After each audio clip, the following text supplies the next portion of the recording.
Hi po, ako po si Lloyd, ang DTF operator dito sa Taytay Branch.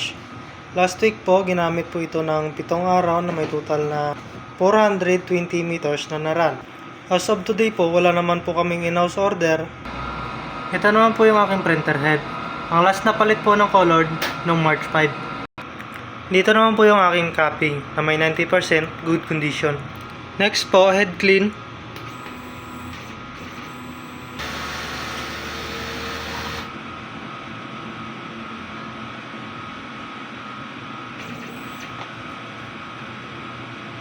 Pagkatapos po mag-head clean, punasan natin yung wiper.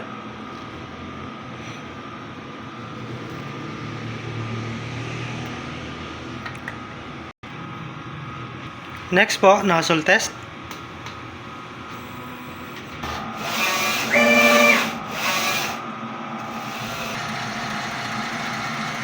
Yan po, kompleto naman po yung kulay.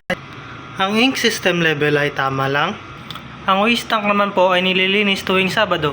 Dito naman po yung ground wire. At dito naman po yung ABR. Dito naman po nakalagay ang aking mga stocks.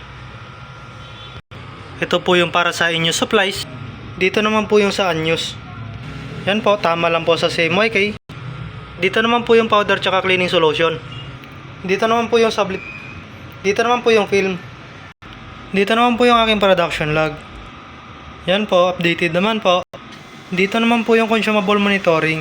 Ito yung para sa cyan, magenta, yellow, black, white, film, powder, cleaning solution, at green solution. Dito naman po yung daily checklist. Yan po, updated naman po. At dito naman po yung weekly checklist. Yan po, updated din po. Yan lang po, marami pong salamat.